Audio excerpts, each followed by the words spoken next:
Bismillahirrahmanirrahim. Assalamualaikum warahmatullahi wabarakatuh. Baiklah, selamat pagi anak-anak. Bagaimana kabarnya? Semoga semuanya tetap sehat dan tetap dalam lindungan Allah Subhanahu wa taala. Baiklah, bertemu lagi dengan Ibu di sini pada pelajaran biologi. Oke, pada pertemuan kali ini kita akan membahas materi tentang virus.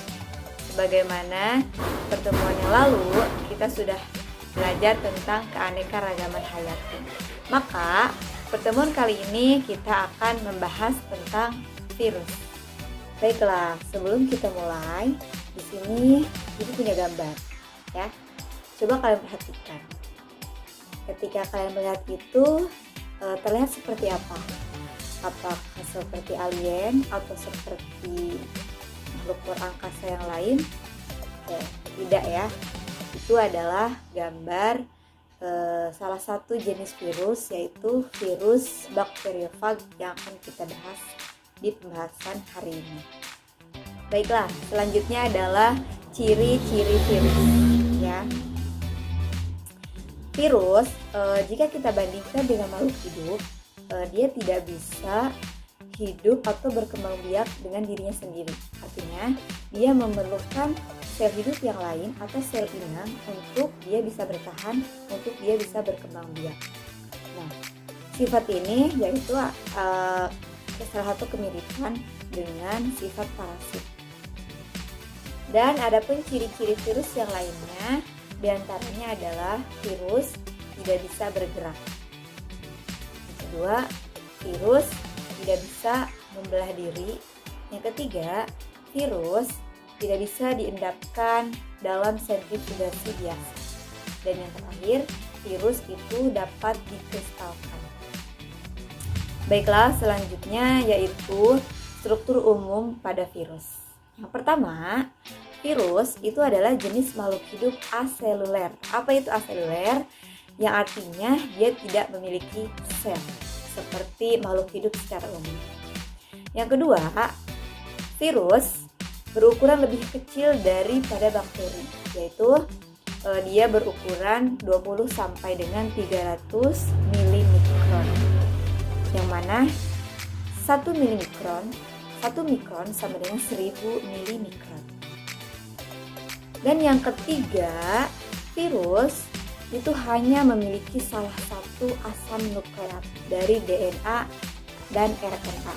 Tidak seperti makhluk hidup secara umum yang memiliki dua asam nukleat, yaitu DNA dan RNA.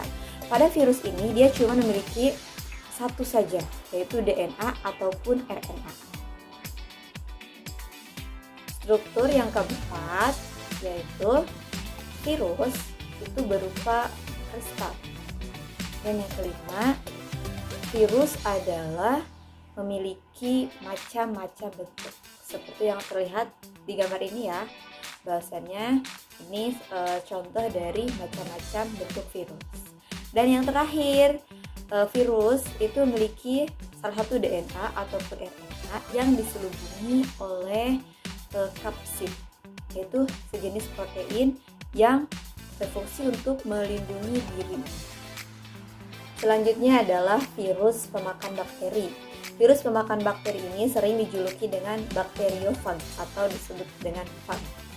Nah, bakteriofaga ini pertama kali ditemukan oleh dua orang ahli mikrobiologi yang menghasilkan, dari penelitiannya beliau ini menghasilkan bahwasannya virus bisa menyebabkan bakteri ini menjadi lisis atau menjadi pecah. Adapun penamaan dari bakteriophag ini berasal dari bahasa Inggris bakteria dan bahasa Yunani phagein yang artinya makan. Nah, dan berikut ini adalah struktur dari bakteriophag. Oke, kita akan bahas satu persatu ya. Yang pertama itu bagian kepala terdapat kapsid. Kapsid itu sejenis protein yang berfungsi untuk melindungi diri dari hal-hal yang merugikannya.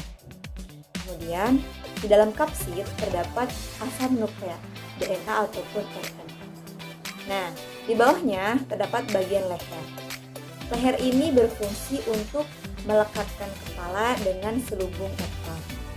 Selanjutnya, bagian bawahnya yaitu selubung ekor. Nah, selubung ekor ini berfungsi sebagai saluran yang akan menyalurkan DNA tadi atau RNA kepada sel inang nantinya.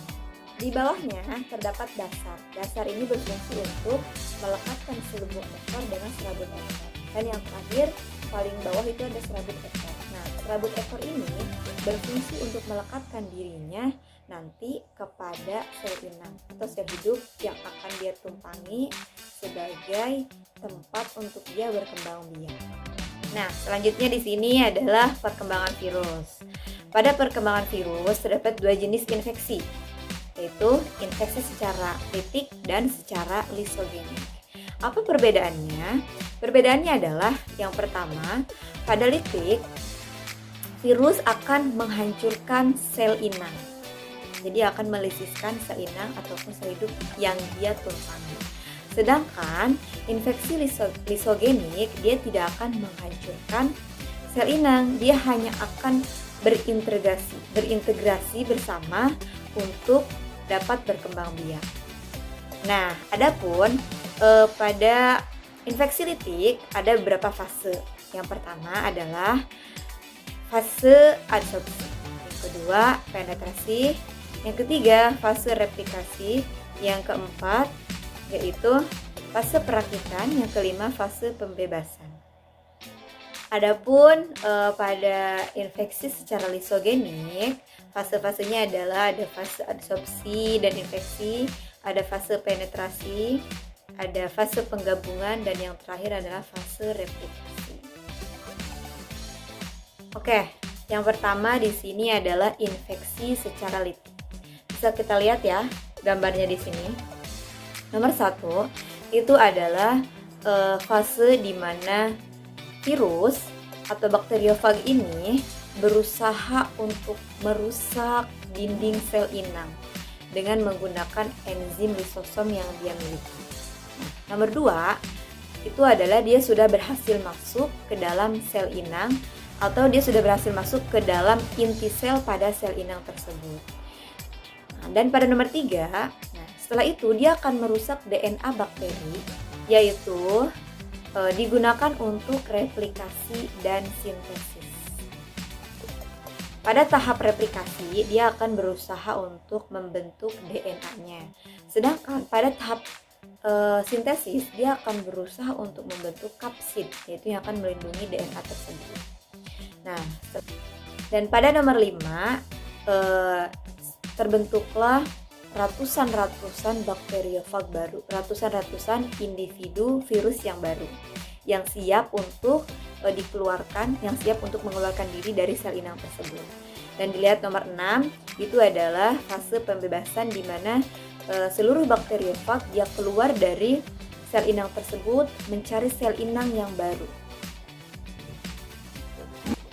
Nah, begitulah pada siklus infeksi secara litik. Dan selanjutnya adalah fase infeksi secara lisogenik.